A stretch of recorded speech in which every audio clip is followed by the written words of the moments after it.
We are living in a world, not just professionally, but this has also bled over into our personal lives, where it's all about data measurement. I call it the OKRification of everything. And it's just Okay. this pervasive vibe Right. that if you can't measure it or quantify it, it has no value and it doesn't exist.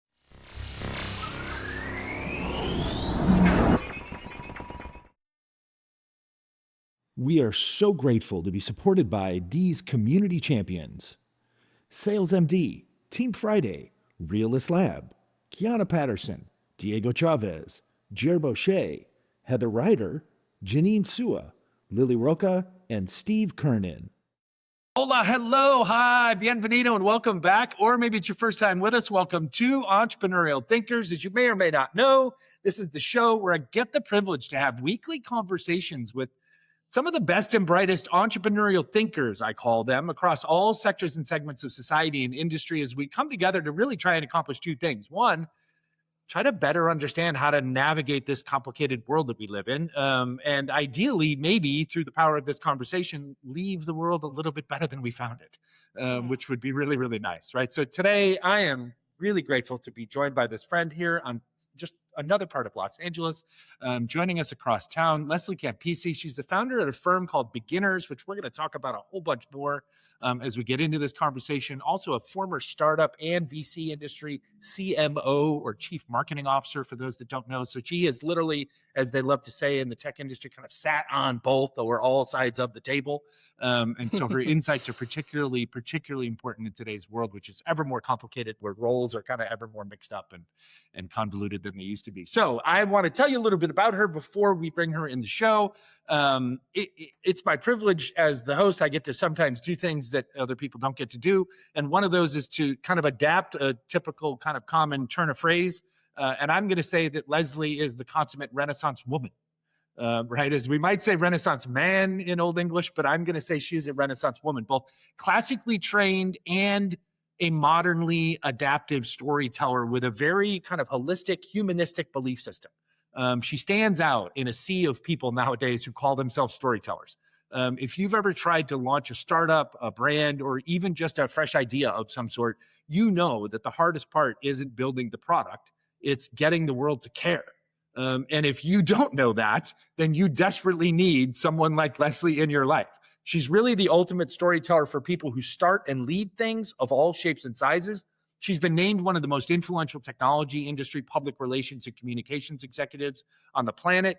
She's been a top powerhouse in the New York fintech scene and a champion for bold marketers globally. She scaled venture funds, shaped global tech agencies, and served as a high-level CMO, as we said in the opening. But what makes her truly fascinating to me is that she looks at business through this lens of kind of philosophy, creative writing, and human wellness, that in this era where I think we're desperate for more humanity and not less, and leaders who communicate better and more authentically, I honestly really couldn't think of a better conversation than to have this with my friend Leslie. So Leslie, welcome to Entrepreneurial Thinkers. It's really awesome to see you. Rob, I'm going to need a minute to just sit with that intro. That was so beautiful. Thank you. My pleasure. It is an absolute pleasure. And I will forewarn our guests, because we have an extra guest in the show with us today, is Leslie's loving longtime dog friend. So you may pick up on the puppy in the background occasionally because he's dutifully sitting there right next to the desk. So that's the way we love to do these shows. So let's put all the good energy we can out into the world. We've got a ton we're going to talk about as queued up in that introduction. Like, there's so many parts of you that have always fascinated me since we had the good fortune to convert kind of our digital relationship into a real life relationship here in Los Angeles a handful of years back. It's been more years back now than I like to remember. It's like, actually, time flies pretty ridiculously fast. Yeah. But I want to start with this. In my research, I was fascinated by this phraseology, these turn of phrase that you guys use. So as I was researching the company, Beginners, it says that you guys speak to people who start things, people who restart things, and people who rethink things. And I'm curious if you can help us understand, like, why are these distinctions so critical to understand, both for you as like a provider of this communication expertise, but maybe even more so like for the leaders themselves to understand where they are in their own journey? Yeah. I've spent almost all of my career working with entrepreneurs. Um, and I think it's really important that we don't only define entrepreneur as someone who is just starting a venture-backed startup. Actually, entrepreneurship is all around us. And so when we were thinking about the go-to-market strategy for beginners, we wanted to make sure to signal to the world and to our prospective clients that, yes, we do work with a lot of startup founders, but there's also a lot of really exciting things, believe it or not, happening inside larger companies that may be entering new markets, Sure. building new products internally. And there's always an opportunity for a new leader to come into a situation and say, we got to rethink this and let's pull it back to the studs and bring in the partner that can help us do that. So thank you for noting that. That was like very intentional language we chose for our website for that purpose. Yeah, I grabbed my attention right away. I mean, so kudos to you guys for choosing that. I mean, and again, that idea of delineating between storytellers, like and between leaders, right? To me, is just so critically important, and it's not often talked about enough, in my humble opinion. So when I saw that, I was like, wow, okay, these guys get it clearly from the jump. Talk to me about this then. Kind of almost subtopic to that, right? Is you, like me, right? We're both very much into kind of this idea of the art of storytelling, of authenticity in our storytelling, but like so many things in the world over time, at any point in history, but especially maybe today, the application of those phrases, the descriptors, kind of can really get watered down and confused, right? And so if everybody's saying storytelling, right, like who's really being a storyteller and who's just everybody shouting the same words, right? So tell me why in the world we live in today, like this 2026 world, that sort of truly authentic, kind of human, people-focused storytelling that you advocate for so much and that I love, tell me why that's so important today. Well, it's always important, but I think it's critical today. And I want to answer this question in about 17 different ways, but what comes to mind That's the beauty of a first long is form podcast. You can answer it in all the ways you want Great. to. Amazing. You're going to regret saying that. One observation that we also had, Chris, my co-founder, and I, when we were starting Beginners, is when you kind of zoom out and look at the world of marketing. And I've spent my whole career as a marketer in tech in various capacities. There is this tension always between the brand team inside a marketing organization and the growth team. Okay. And what I've seen is that growth has taken all the air out of the room. And we are living in a world, not just professionally, but this has also bled over into our personal lives, where it's all about data measurement. I call it the OKRification of everything. And it's just this pervasive vibe that if you can't measure it or quantify it, it has no value and it doesn't exist. Okay, boy. Okay. So I'm going to interrupt just because maybe you'll laugh at this and it'll sharpen it for some other people. I similarly, just from a very personal point of view, I will say like the optimization police. Right. And yes. I will joke with my friends who are religious about their watches and their sleep scores and all that stuff. And I'll be like, hey, every once in a while, just to be a funny, jerky friend, I'll be like, hey, did you sleep like shit last night? They're like, I did, man. My sleep score was blah, blah, blah, blah, blah. I'm like, guess what? You know what? I woke up this morning and I slept like shit too. And I have no idea what my score was. Like it's like we basically, right? That's so I'm so attuned to what you're talking about. This I love this. The OKRification of literally everything. Everything has to be about an up and to the right statistic, is what you're saying. Yeah, and in some ways, it's about VC culture and its influence on marketing and the marketing conversation, especially in tech. I don't blame John Doerr for everything, but his book, Measure What Matters, to me is kind of the text in this category. Yeah. Anyway, story for another day.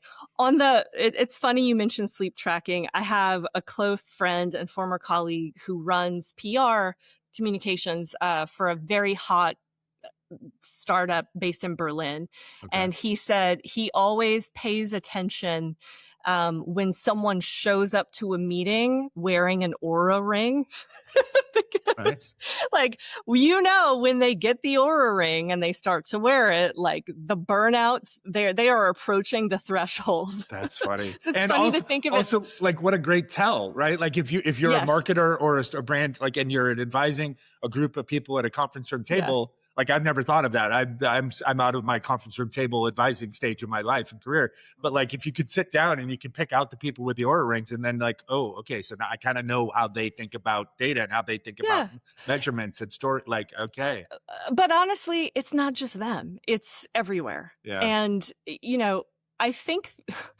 How deep do I want to get into this? Because I know your real question is about the opposite, which is like authenticity and storytelling, but we will get there. Yeah. The reality is, and I'm curious if this has been your experience too, is that when you get into... We are so grateful to be supported by sponsors like our friends at Haney & Company. We all know that in today's complex financial landscape, having a trusted advisor can make all the difference. Since 1960, Haney & Company has been providing comprehensive accounting services to a diverse range of clients, from small businesses to large corporations. With nearly 400 professionals across 13 locations, they offer services in tax, audit, business consulting, and client advisory. In fact, their commitment to excellence has earned them recognition from Accounting Today and Forbes magazines. At Haney & Company, though, it's not just about balancing books. It's about building lasting relationships based on trust and mutual growth. So visit HaneyCPAs.com. That's HaneyCPAs.com to learn how they can support your business's financial journey.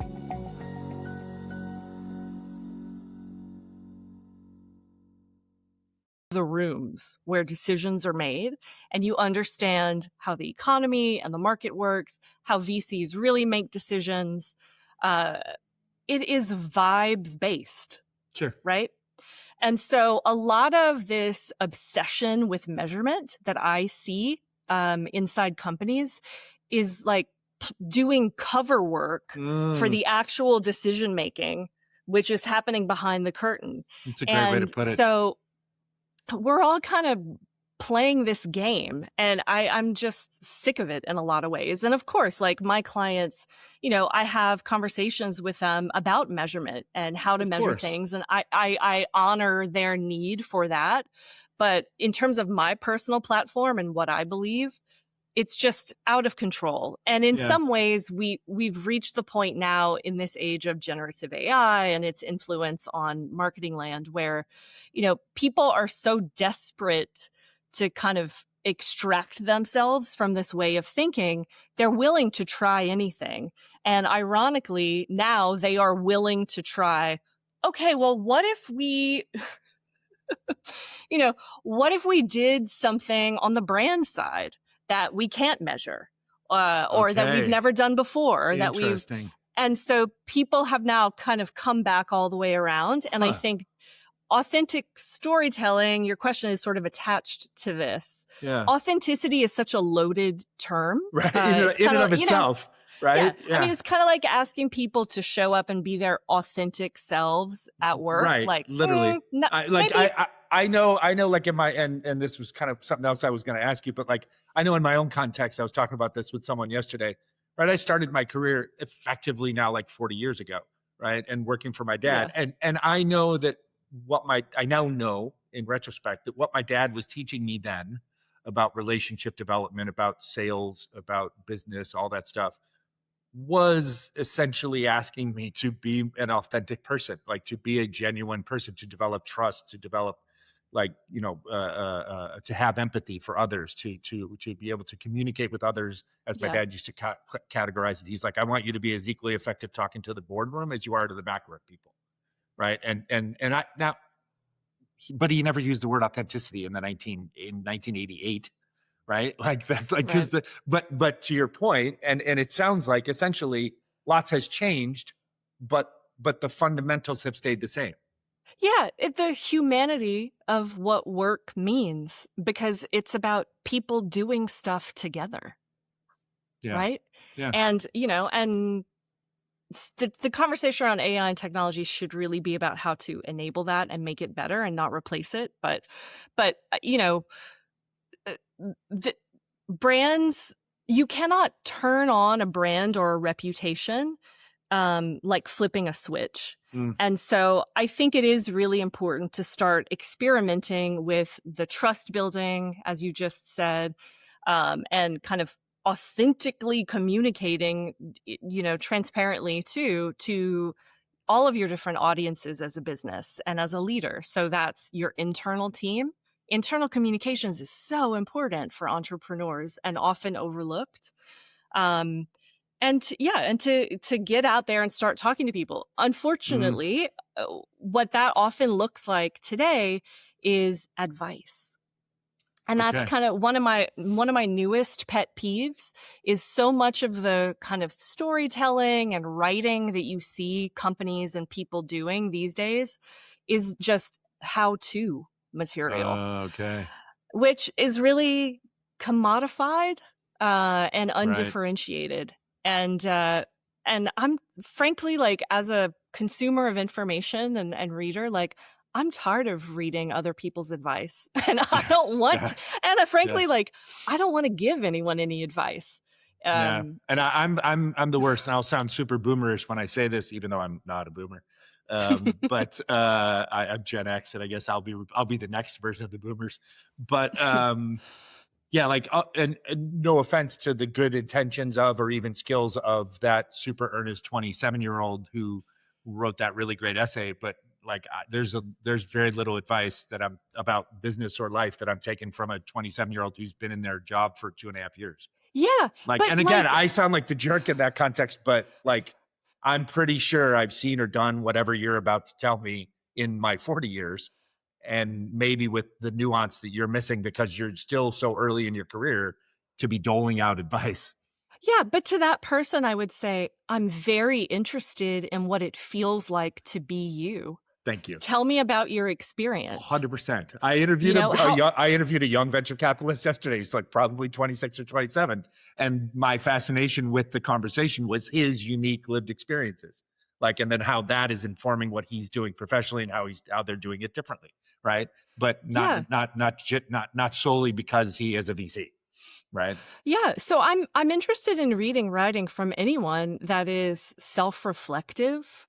Yeah. And helps me understand them a little bit better, and therefore myself a little bit better. That's way more interesting, and I would say way more authentic when it comes to storytelling than here's 5 things to blip, blip, blip, like. Right. Yeah. I read there somewhere kind of and I can't remember the name of the publication that was super famous for this stuff like 10, 12, 15 years ago or whatever, but like the listification of everything. BuzzFeed. Yeah. But thank you. That was it. Yeah. Thank you. Yes. Listicles. Yeah. That's why you're the expert. I'm the observer. Right. Everything has to be that. Right. And that's of course not true. I'm curious. Let's do this. This next question is kind of very practical. Built on what you've already been sharing, right? So if we were to, from like a construction standpoint, so let's use that metaphor for a minute. If we were to think about like the fundamental building blocks that you might advise a client, an existing company with a new product, or a new company, a new idea, like you'd say, okay, these are the fundamental kind of construction building blocks of every great story, or how we need to tell your story, regardless of the uniqueness of your story. Like, there have to be some fundamentals, right? Like, what are those fundamentals? I think you kind of already touched on a few, but like, let's extrapolate on that a little bit. Yeah, sure. I think that often companies go straight to the strategies and tactics without doing the sometimes challenging work of figuring out, like, who are you as a company? Okay. And that's why, as beginners, we go to market with brand as well as communications and creative services. And brand, to me, is where these deeper questions really live. It's like, what's happening in the world that brought you to this place where you decided to create this company? Show me why people should care about you, what problem you're actually solving for them, how you're doing it differently. And to be able to answer all of those questions in a compelling way that is differentiated from others in the market, authentic to the people who make up the founding team and the early employees of the company. That's really important. And also defensible, Okay. I love that. because you can't claim to be something that you're not. And so it's always important to be able to gather up and to point to those proof points that can demonstrate who you're claiming to be as a brand is actually based in reality. So like So I would, remember the old, like from the 90s, like we're the biggest or we're the leader in, I'm like, how do you know that? the Like best, how, like, the fastest, the yeah, easiest. like how are you, who's measuring that? Right. Yeah. And you can't be all of them. Right. You're going to have to decide what's most important.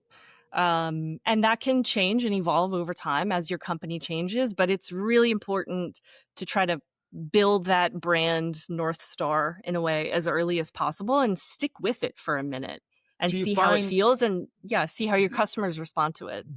and by the way, I love the common theme. You've now said that piece in like 3 different answers, right? This idea of like, talk to the market, like talk to the actual people who might be buying this stuff from you, right? Which is another whole discussion for another podcast probably. But I'm curious. We live in this world, right? Which seems like, and you kind of alluded to it before, as a consumer of information, the way you said that. It made me think of this question, like, right, there seems like there's so much information. I mean, like arguably we have access to more information and knowledge and potentially wisdom and insight than we've ever had as a species, right? And yet it seems, and I could be totally wrong, you live on the front lines of this, so please like enlighten me. Like it seems like we are the worst we have ever been at communicating with one another. Wow. Well, I mean, do you sense that's true? Am I overreacting? tell me how this has come to life for you recently. Like, Great question. I'm happy to be the guest on my own show. This is fantastic. This is why I invite you on the show. It like we see that, whether it be in political discourse, right, which has its own nuances and a bunch of different pieces to it, right.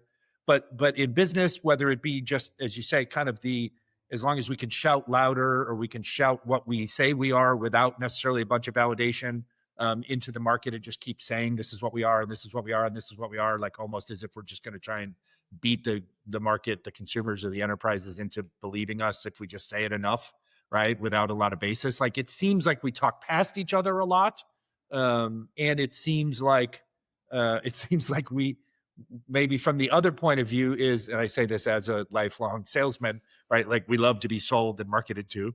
And so maybe it just seems like we're just kind of more open to whoever does shout the loudest at us without also using those same tools, that access to that same wealth of information to just kind of verify and check things. Like, so it seems like there's a lot of, and I had a guest on the show last year, and this was more of a political and conversation, but about like misinformation, disinformation, and the science behind it. He's a literal researcher from the University of Notre Dame, and it was a whole, like, how do we think about how we think, right? And why do we think the way we do, and why do we react to information the way we do? And so maybe that's where, to answer your question, maybe that's where my misgivings are seated, right? Is this idea that it feels like in the public sphere, there's more stuff being pushed out. There's more amazing stories being put out there, but they're less effective. And again, I could be totally misinterpreting this. Yeah. I think you're absolutely right. I mean, there is like the fact that we are human, we live in bodies, our brains have limitations. And I was thinking about, I don't remember the scientist that came up with the term for this, but it's like, how many friends can you actually have? Great, Before, right. So yeah, I think that there is a certain kind of like nausea and vertigo associated with like information overload. And I think that's part of like literally our bodies not being able to properly digest all of this stuff. But what you're describing, I would argue, isn't really communication. Okay. It's because I'm going to work this out in real time as I answer you, but like good communication from a marketing and PR perspective is about dialogue. Okay. You know? So true, and like the true, like the dictionary version of the word, like it's intention, how it's written, how it's produced, how it's scripted, et cetera, how it's delivered. Its intention is to engage, is to create discourse. Not just to, maybe a different word, not just to broadcast. Well, I don't want to go back to this chestnut of like the brand people versus the growth people, Okay, yeah. because there is a reality as a marketer where you say like, okay, look, it's going to take 7 times for this logo to appear, for it to burn into your retinas and for you to remember it. Okay, right? Like sure. that is all true. Yeah. But especially today in this crazy world that we're living in, with all of this information swirling around us, all of these brands and people pushing their messaging toward us, like if you want to engage in what I would call best practice, which is also an opportunity space in this moment, have a conversation. And I don't mean tweet something and ask people to reply, right? Okay. That's like cheap dialogue. Okay. Like in a business to business environment, like isn't that what you're doing, right? Like you want to start a conversation with your prospects so that they can begin to engage with you and your team, and you can determine if there's a fit and you want to work together, right? Yeah. I don't think consumer marketing is so different, though a lot of those purchases can be quite transactional and can be very much like, I mean, hey, I buy a lot of stuff that I see on my Instagram stories. Sure. You know, right. Yeah. But I think for brands, for companies that want to build brands that are meaningful and that their businesses will last over the medium to long term, and not just, you know, quick win, quick transaction, quick exit, those people, the former, those are the people that I want to work with, and that I would encourage. Like if you want to create something real that people care about, that is lasting, you have to look at your communication and think of it more as dialogue. I love that. And that's important to understand. Talk a little bit about you, a little segue kind of to the firm here in a bit. You have, as I said in the opening, you have this incredible background. It was one of the things that drew me to you when we met each other, and I was like, wow, like this is just not your average everyday person, right? Because you experience life very richly. You are interested by many things. So you have this background in philosophy, literature, creative writing, and as you've said to us now a few times, kind of in this world of like spreadsheets and performance marketing, right? And in that delineation that you described to us, I'm curious, how do you use this, what I'll call, my words, like classical understanding of humankind or human thought? Like, how do you use that to your advantage, to like differentiate yourself, the firm, when you're talking with, you know, brands that might be looking at considering you guys as a provider, and they also might be interviewing, you know, 3 or 4 other firms, or some bigger, more reputable firms or something like that? Like how do you use your own kind of view of the world and how you've educated yourself as an advantage? I think it starts with accepting who you are, and not just what I'm good at, but also what I enjoy. And when you're creating a company for yourself, you know, like I want to do work that I can really invest in wholly, and work with other people who, you know, get it and respect it, whether they're built like me or not, like, but are asking these, you know, questions about brand and communications, and how do we talk to people? How do we reach people? You know, how do we do this in a way with a lot of integrity? And look, the spreadsheets are always going to be, performance marketing is always going to be a piece of it. Sure. But in terms of the role that beginners and that I want to play in that mix, part of it is staying in this kind of brand lane.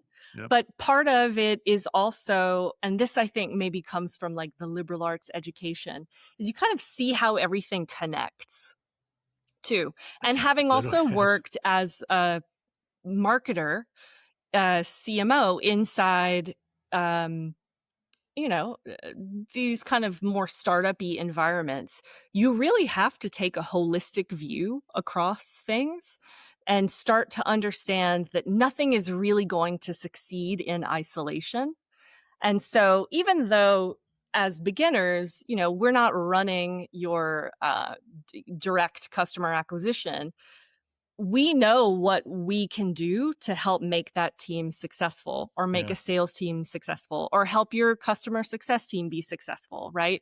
And so that like holistic thinking across disciplines, I think, is also something that we bring to our work. Also, because we've worked at startups, Sure. and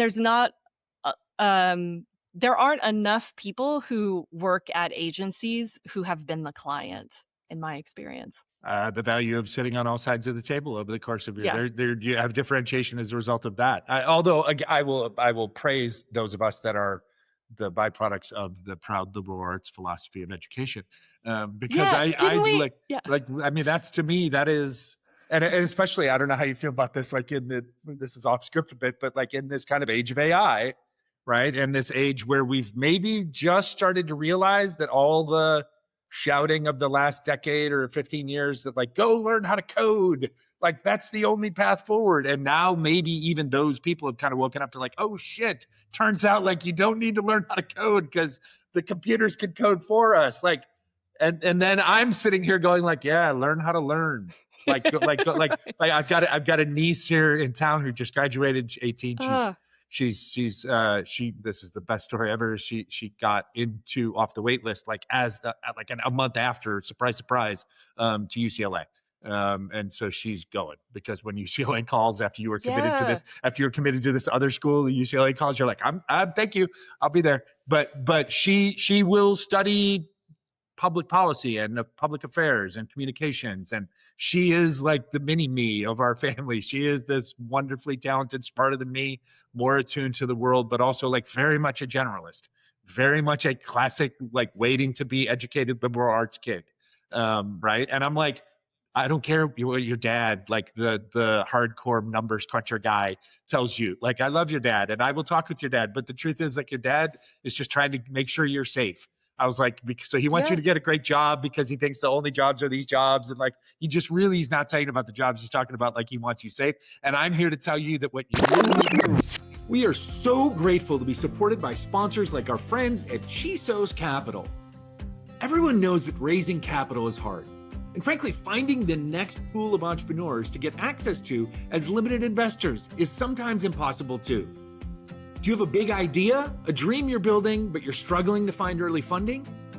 Well, Chisos is changing the game for founders, creators, athletes, and investors. Whether you're launching a startup, growing your creative brand, or training for the big leagues, Chisos backs you. Chisos uniquely invests up to $100,000 in people, not just products, whether they be entrepreneurs, creators, or even athletes. With their unique CISA model, convertible income share agreements, founders get flexible funding without giving up equity or ownership, and investors get attractive returns and great upside with less risk. Chisos works for both investors and the people bringing our world to life. If you're seeking access to a truly diverse pool of deals, or you're someone who feels overlooked by the VC game, Chisos is ready to back you. So apply now at chisos.io.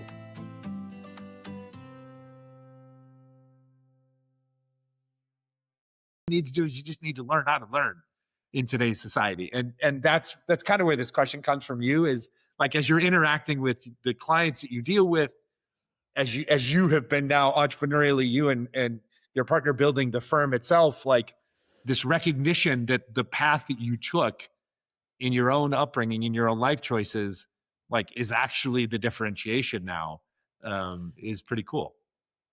Yeah, but that doesn't mean it's always easy. No. And over the years, I have had a lot of people come to me for advice, or almost like permission to jump off whatever ladder that they were climbing.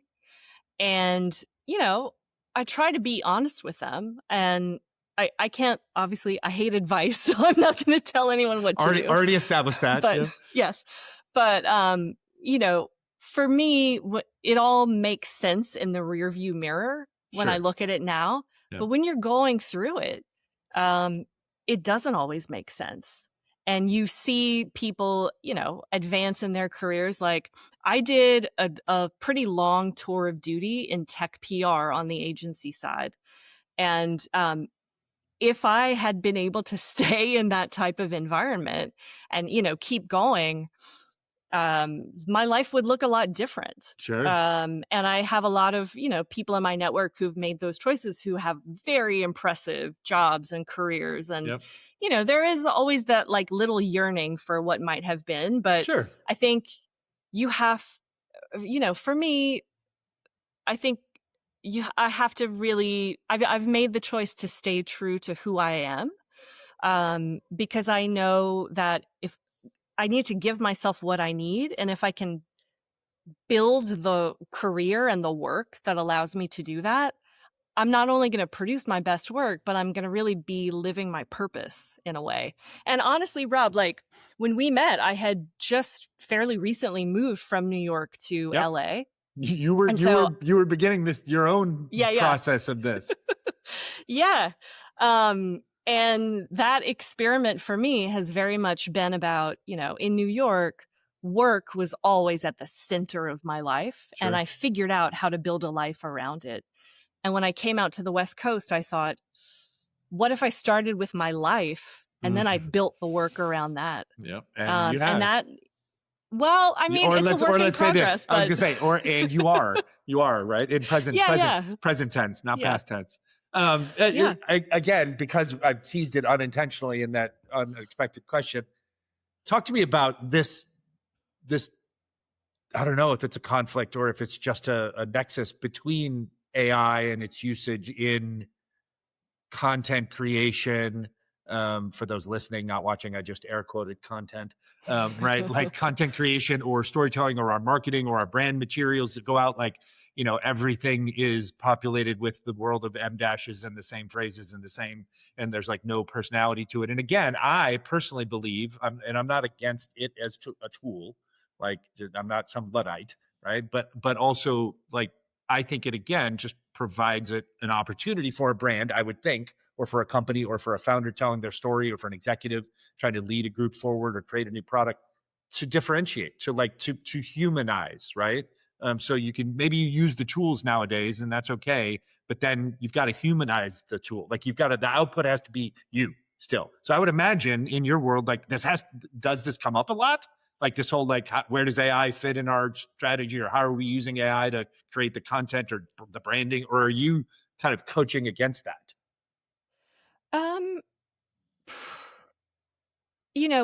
The role of technology in marketing has evolved a lot since I started my career, a couple of decades ago, let's say. And so marketers have always been, I would say, like on the leading edge of like adopting all of these new tools. Sure.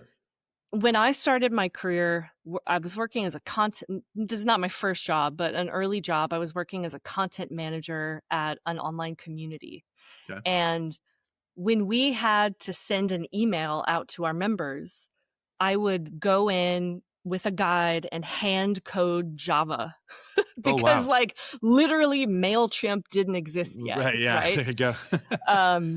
DIY website makers did not exist yet. Right. Like I even learned like HTML in my early days. So, it is important, I think, in your role as a marketer and communicator to be thinking about what are all the tools that I can use to help me do my job better. Yeah. And we are at a point, and it didn't arrive with AI, it arrived with stuff like SEO, right? Where there's a part of how you build a website and your overall marketing strategy so that you have to design a piece of it for the machines. Okay. So that when they come to scrape what's going on your site, you're giving the robots what they need, right? So that's not a new idea. And that's not going away. And conversations I have with clients all the time about GEO and chatbot kind of that, like generative AI optimization, right? Yeah. It's actually been a boon for PR people because it really demonstrates how important earned media and Okay. that third-party validation is. But That's cool. so I think the danger is when you think that's all that there is. Okay. Because Okay. like that's not all that marketing is. Like, Right. would it be helpful for you if you want to create a bit more content to have tools that allow you to do that more quickly and distribute it better? Like, sure, who's going to be against that? But the important question you need to be asking is like, is more content going to help you achieve your marketing goals? Right.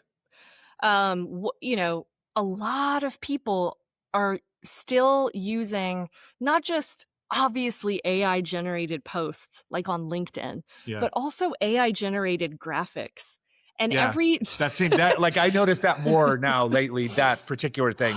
Like the post is obvious. I just kind of ignore them. Yeah. But and it's like, do you okay, so you hit your metric for like, yes, I need to get out so many pieces Right. of content every week, right? And I got this many impressions, this many likes. Yes, yes, yes, yes. Okay, but are you losing sight of what you're actually trying to do? Because if that's how you show up on LinkedIn, you're telling me a lot about yourself. Interesting. And Right. and what you're telling me is you're not coming here to actually talk to anyone. Right. Again, maybe back to that kind of the metrics driven performance side of things is just that bubbles up to more the executive level of the discussion, right? Is like, hey, let's stop and really understand our why, right? Like, let's really like, and so think about, it as we've already talked about, you know, you got to get into the minds of who your product and your company is serving. You have to talk to them. You have to understand what they're looking for and design, you know, your marketing and communications effort for that. And I bet if you ask those people, they would say, you know what, like one quality piece of content might be better than 5 things that you just like hit their eyeballs. Oh, that's 5 a great times. point. That's a great point. All right, so let's do this. This is your commercial question. So you get to talk about beginners. So let's brag about beginners.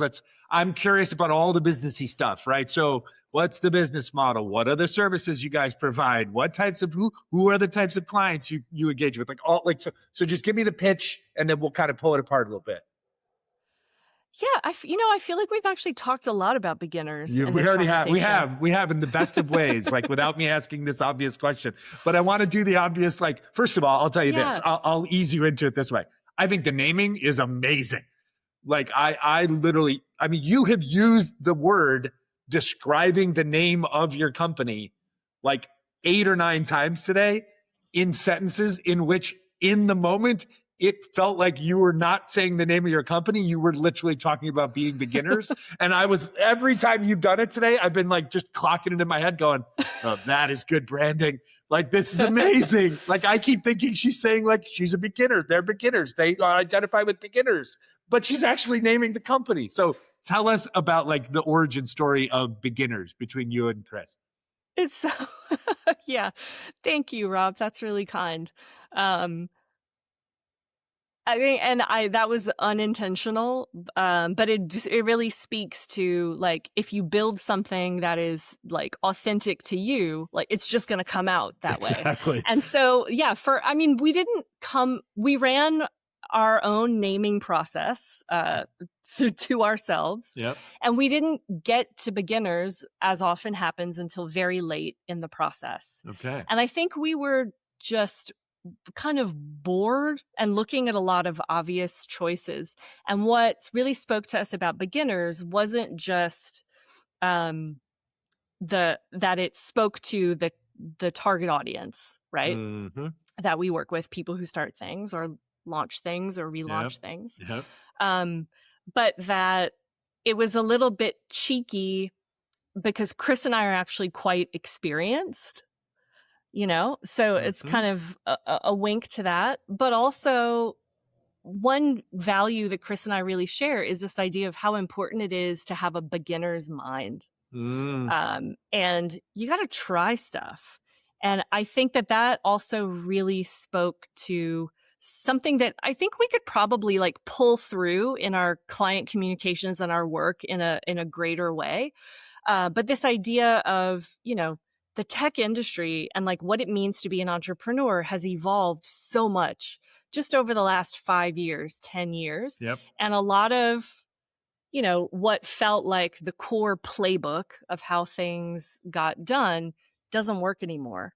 And, you know, you could keep doing it and get some wins, but what if you allowed yourself as a leader or as a brand to try something that you haven't tried before and sit with it and see how that feels? So I would say the concept of like being a little uncomfortable, Yeah. as it feels when you are a beginner is something that I think it would probably be useful if a lot more brands and leaders felt. And it No, I would love lead that. to a lot of more interesting marketing and comms programs and maybe also better outcomes. Yeah, no, and So, like you said, yeah. it's so applicable to the range of profiles that you say that you guys serve, right? Because it's equally applicable to that executive with the long tenure who maybe she thinks that like she's got it all figured out and her team has it all, but they have to do the rebrand stuff.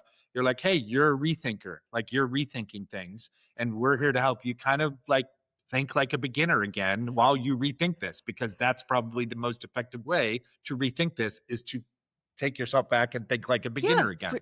Yeah, I get it. totally. Your branding That was worked on great, me. Rob. I get it. Okay. So who are the clients you serve, and literally what are the like range of services that you provide? And obviously everybody will go check out the website when we're done. They'll be able to read about all this, but I want them to hear it from you. Sure. Well, we are, I don't like to use the word agnostic. But we work with lots of different types of companies on the kind of venture-backed startup side.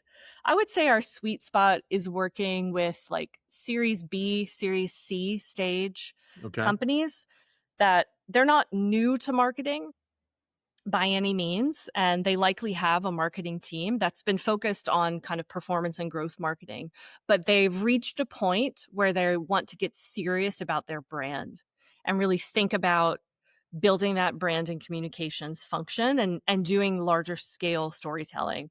So that's an exciting place that we've been operating. And in that zone, we have also worked almost exclusively with second time founders who kind Interesting. of know the drill and are looking for an agency partner that kind of thinks the way that we do. Yeah. And so that's been great. And, we've done stuff in physical AI and robotics, consumer finance. Um, as you mentioned at the top, I have a pretty deep background in fintech. Yep. But it's broad from a tech perspective. Geographically dispersed as well, like clients all over the country or world.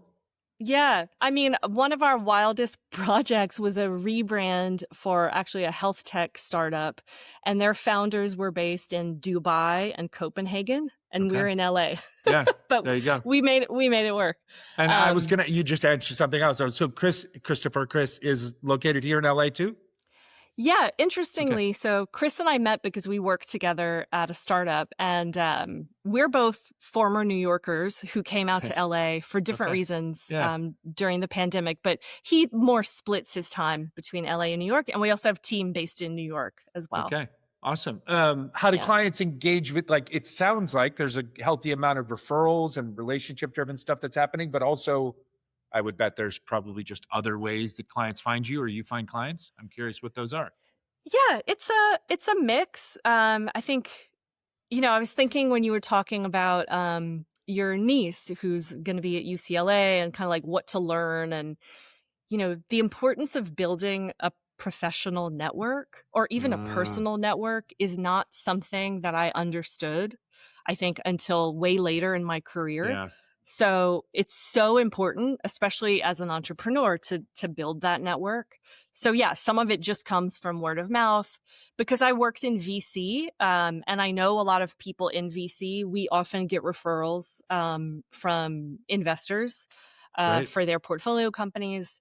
And sometimes, yeah, it's just like a random, someone shared with us that, Claude recommended us Whoa. recently. Okay, I was like, Claude. okay, Way great. way to go, AI.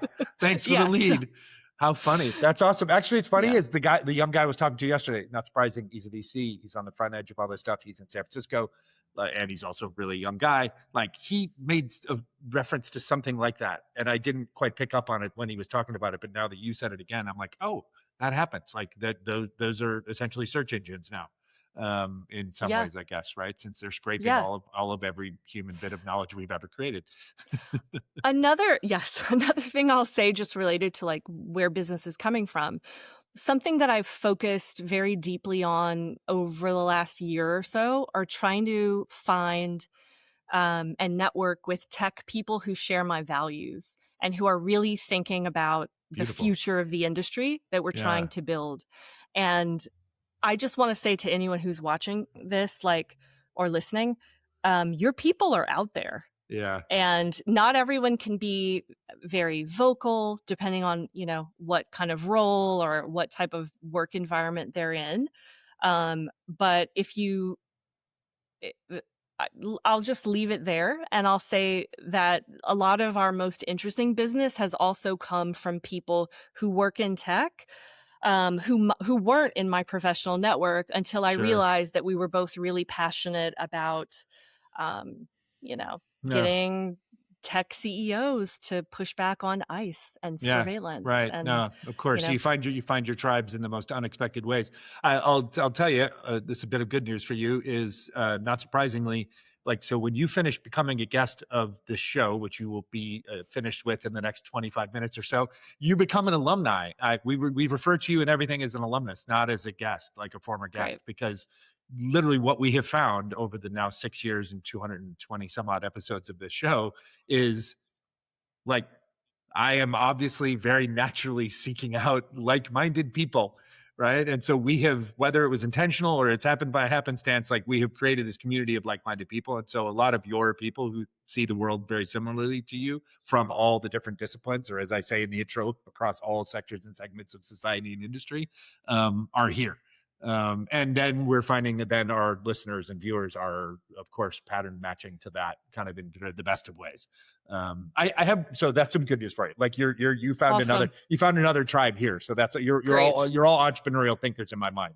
And I'm going to like spend the next 35-ish, whatever years left I have on life left, promulgating this idea of the fact that we are all potentially entrepreneurial thinkers and then maybe draw more of us together. I'm curious, one last little tiny follow on.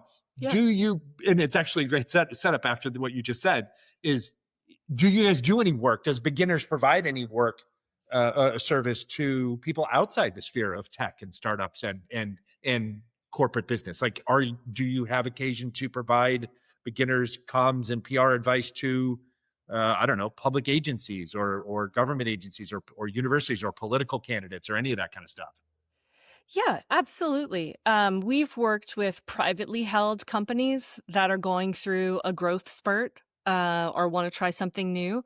I think these days, technology is not some obscure field or industry that like conversations about innovation and technology. That is the culture that we're living in. 100%. And so a phrase that we use sometimes is innovation storytelling, which I don't love, but there are a lot of public agencies or universities, like types of organizations like the ones that you just mentioned, who need to find a way to talk about innovation and their use of technology, and maybe even their policies and perspective around AI. We do a lot of work in supporting that. Awesome. And I will tell you, and this is not a shameless plug, it's literally more just exactly the kind of thing I would say to you if we were sitting at the table right now having coffee.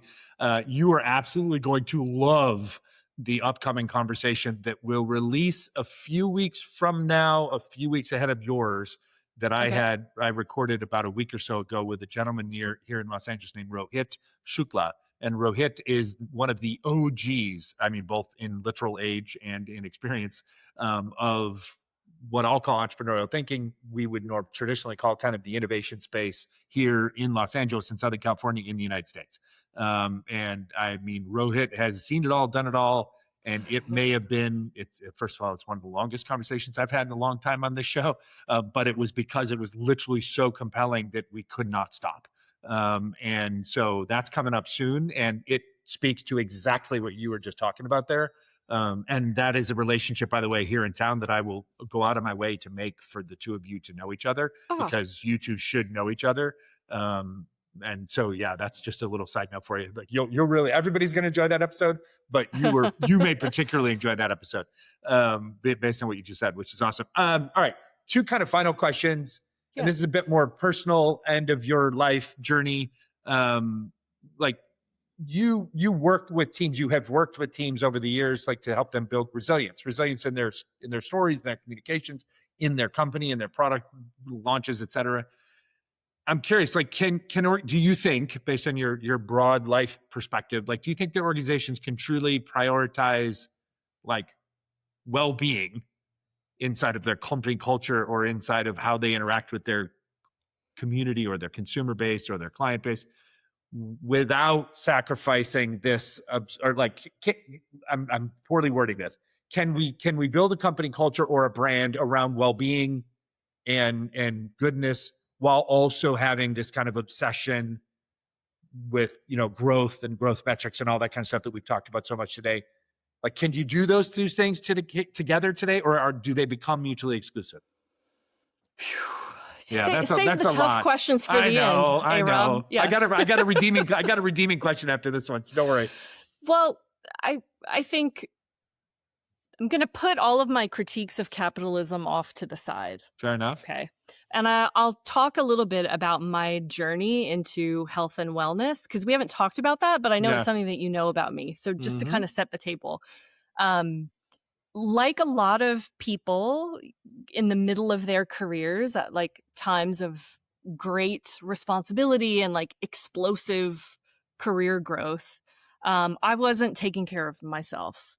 And in the process of figuring out how to take care of myself, I realized what an unlock it was. And I think a lot of people go through this where you think like, oh, everybody needs to know this. Mm-hmm. And for many years, I kept that side of my life totally separate from my professional life.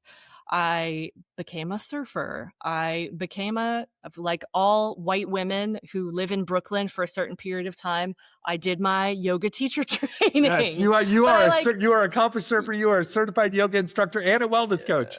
Yes. And then I'll get to the wellness coach, but I decided when I was mentoring at Techstars, which I've done for over a decade, back in New York, the Barclays used to run, and maybe they still do, this space called Rise New York, which is where Techstars was headquartered and where they had a lot of like startup working space for fintech startups.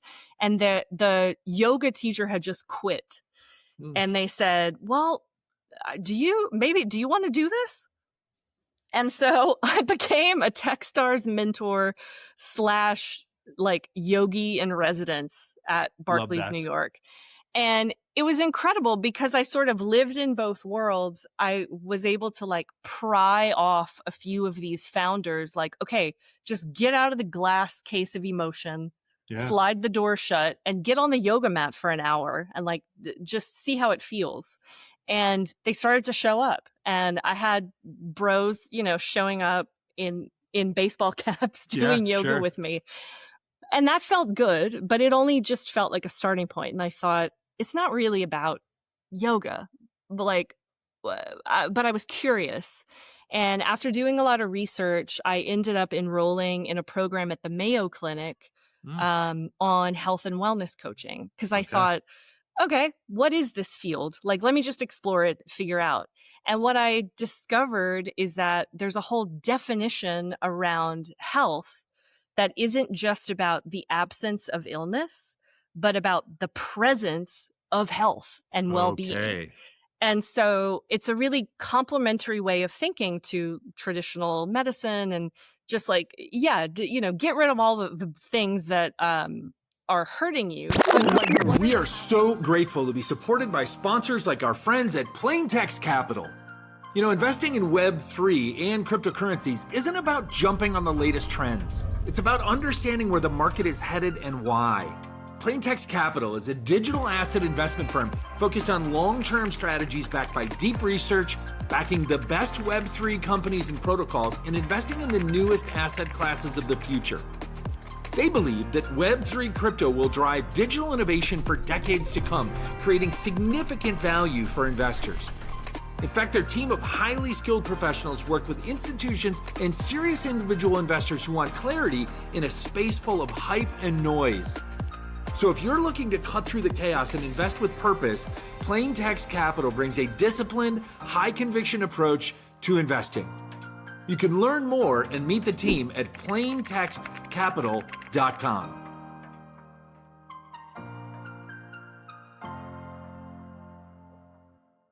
Like, what are the habits and behaviors and ways of thinking that you could build into your life to create wellness? Okay. And once I had that body of knowledge, I actually started running wellness programming for the Techstars cohort. I did some stuff when I was at Anthemis with the portfolio companies around wellness.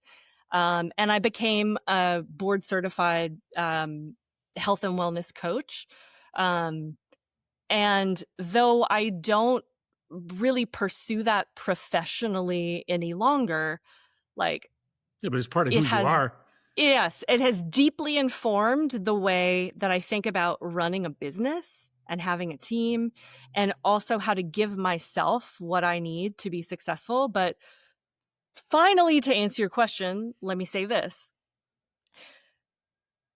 I think that we are at a moment where the moral imperative around wellness and the marketing opportunity are meeting. overlapping. Yeah. And if that can be an incentive for companies to help think more about the actual well-being of their employees, and it's not about a mental health day or a yoga teacher or a, meditation room or whatever. Right. It's actually about creating an environment where people can do their best work. They know what's expected of them. They know why they're doing it. And they actually have the resources to get the things done that they need to do. Wow. And it's when those three things break down, that's what creates stress. And that's ultimately what creates burnout. So again, if you're interested in building a business that you want to be around for a long time, and you want to have that team come along with you on that journey, you have to be thinking about this stuff. And you learned through all those studies and your own experiences, and then all kinds of anecdotal examples that presented themselves to you, that there is a whole body of knowledge and data, one might say, to use the theme from today, right, that proves out that these things that you have described are not just extraneous nice to haves, but that they are actual fundamental tools to the growth of the human parts of your business or your company or your brand. And that if you ignore them, you're ignoring what you're essentially, I'm putting words in your mouth, but like what we're saying is we're at a moment in time in business, in the entrepreneurial economy of things that, like, hey, executives, you can accept that these things are real and that they are verified and that they're impactful, or you can ignore them. And if you ignore them, you're ignoring them at yours and your company's peril. Because also I would imagine, this is now off topic a bit, but like I would imagine, to your point, like the workforce, the workers will choose to opt out of a company and that doesn't match their life or doesn't suit them at their optimization, like, right? That doesn't help them be the better version of themselves. Not always, but some will. Look, at the bottom line for me is we need healthy people building the teams and the companies and the products of the future in the technology industry or anywhere. So, period. But, does the data exist that also proves that if you care about your employees' well-being, you will be more successful? Yeah, Rob, but so does the data that more diverse investing teams create better outcomes when it comes to, venture funds. People have spent 45 years ignoring that data. Yeah. And so the data also exists. You may have read this recent New York Times op-ed by Adam Grant that return to office is a joke mandate put forth by narcissistic CEOs who refuse to look at the data. 100%. It's important for us, I think, to keep talking about this foolishness and to not accept today's prevailing narrative. Or what big office or big whatever wants to become the prevailing narrative. Totally agree. When you think about your own wellness, often you can think it's tempting, but ultimately I think self-defeating to think of it as something that only you can influence. Yes, I can try to make sure I get enough sleep and eat right and hang with my dog and all that, but the structural level of your socioeconomic environment, your workplace, your industry that you work in, it is important to fight for the things that you believe in, but you also need to accept that your influence can only go so far. And so if you are unwell, the answer is not to blame yourself for not being able to get it right. Because so many forces are fighting against you. And that's why it felt so impactful and powerful for me to try to use my platform within my community of tech and VC people to at least get this on the radar and make it a topic of conversation. 100%. And then take a lot of those experiences and lessons learned introspectively. And as you moved from the East Coast to the West Coast and created a new model of life for yourself out here, right? That juxtaposed the life and the work relationships differently maybe than they had been modeled previously, right? You became your own proof case in many ways. Yeah. And it's fluid, right?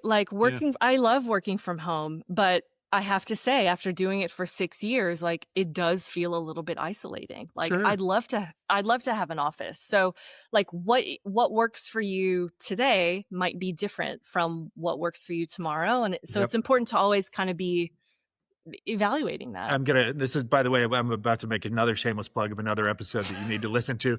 Okay. But I'm, this is actually a sign of, I just realized as my brain was processing this thought this is actually just a realization and a validation that you and I, outside of this one long form conversation that we've now had over the last couple of years, we need to just hang out more often so that we can talk about all this stuff without it just being in the context of my podcast. But there is an episode that is already out that was recorded recently with Jerome Chang. And Jerome's the founder of Blank Spaces, which is one of the co-working companies here in town. And actually, the fun story is the original co-working company in Southern California. And not many people know about that. So he was an innovator way back when. But Jerome, by trade and training and passion, is an architect. And the thesis of that whole conversation was, are we living, and we are, based on what he shared with us, we're essentially living in a built world, a built physical world in 2026 that was predominantly designed for 1975. And we have not, the collective we, the industrial we, the societal, systemic we have not updated it much or refreshed it much since then. And therefore that leads, alongside a number of other confluent factors, that leads us to what he calls us being on the precipice of the Great Reset. And it feeds. I can't wait to watch this. Feeds very much into this particular answer that you just gave in this last comment. Which, by the way, kudos for me for asking you that last question. All right, so final question before we ask the closing segment question, which will be a little bit more of a punchy kind of actionable takeaway answer. This one is just purely personal. You are a writer, you are a storyteller, you're a communicator, you're a philosopher, you're all of those just beautiful liberal arts things that make up for one rich, full-lived person. When you sit down someday in your future and you write, let's not call it the book. That's sometimes people take if they think that's too pretentious. But like, let's just say I don't know whether you will ever write a book about your journey, but I know you will probably almost assuredly write an essay about your journey. And it may only be that you write it in your own journal as a creative exercise for your own life experience. It may be something that you share with the world. When you sit to write that essay, you have spent your entire career helping other people and companies to tell their stories. What's the story that you want to write about your own journey? Oh, there's so much journey left. But hey, you may be writing this essay in my metaphorical example 35, 40 years from now. Okay.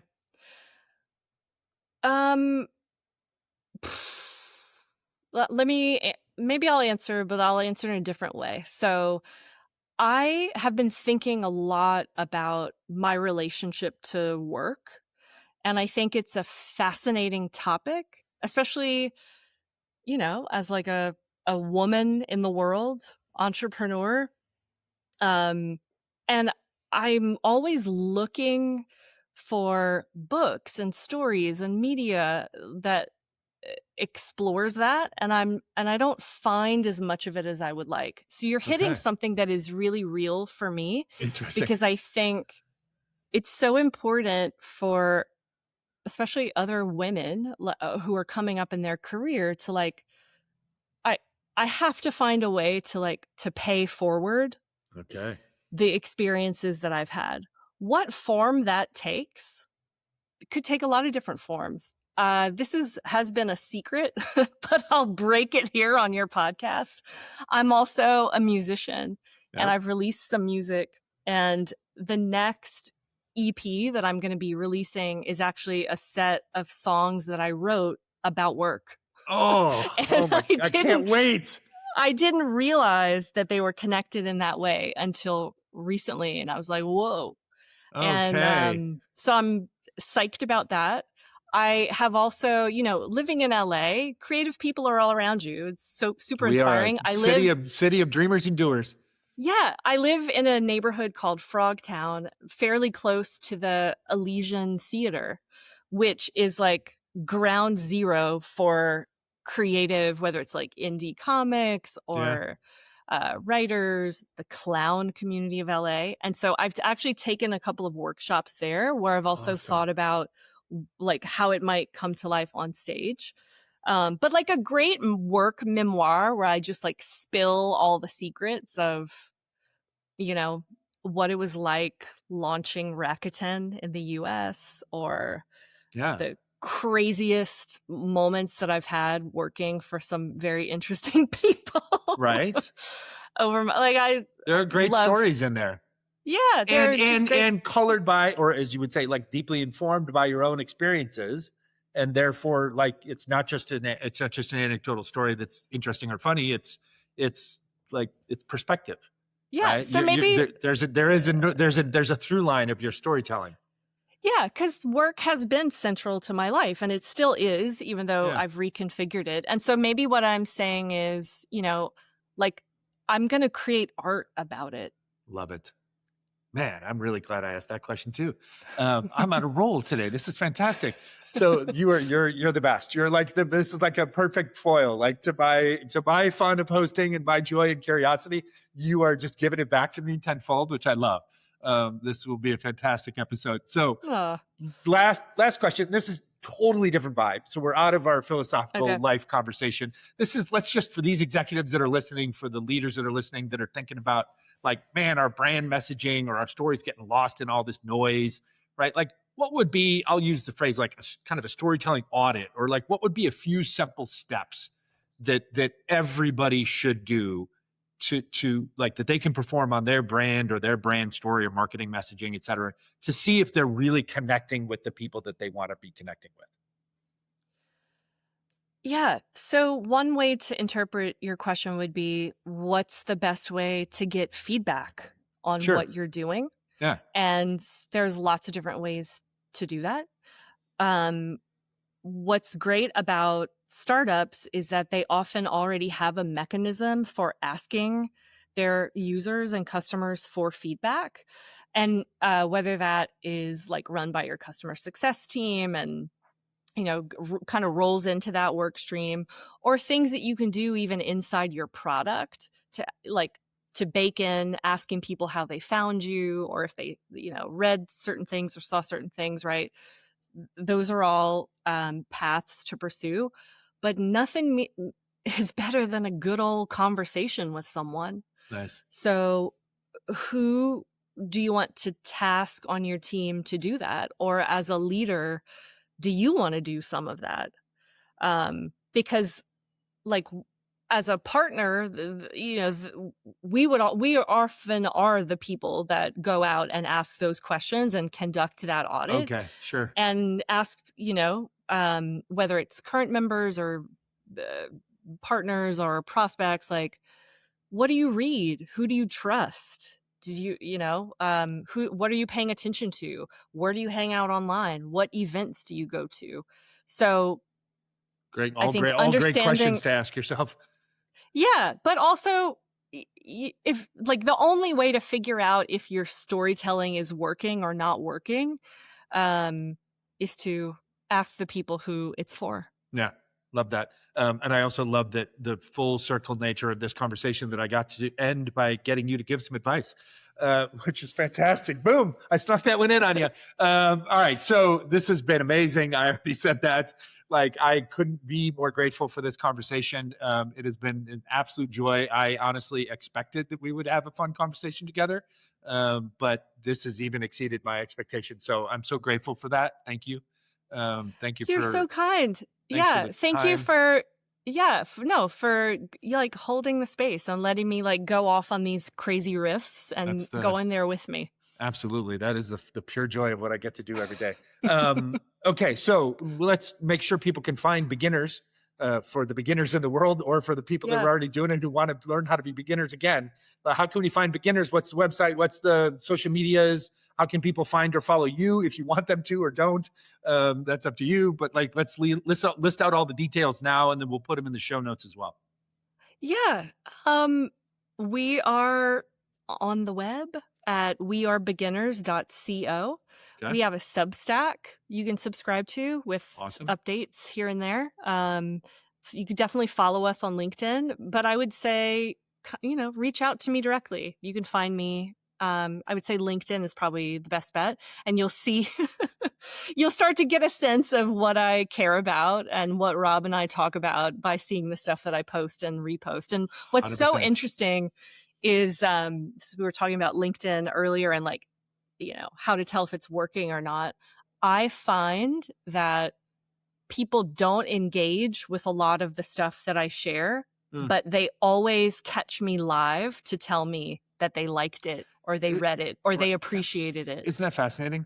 Yeah. Yes, shared experience. I can't tell you the number of times. And I mean, the metric part of your brain is like, well, why wouldn't you just like that or something, right? But the truth is, so much more meaningful. The number of times, exactly. So I've just tried to break myself of the metric brain and just be like, the more important thing is that humans are engaging with or following or seeing. And it happens with the podcast. It happens with the social content that we put out related to the podcast, which, if we're being just metric brained, like, doesn't quote unquote perform well, right? Like, but then I am constantly told by people in person or in a phone call or in a DM or like, oh my God, I watched this episode. I love that content you put out about that thing, but like, we'd love to be on the show. And like, and I'm like, okay, it's working, but it's not working on the metrics, but it's working in real life. And that's all I'm just kidding. And then I tell myself, like, just put your head down and just keep doing the creative work. Like, right.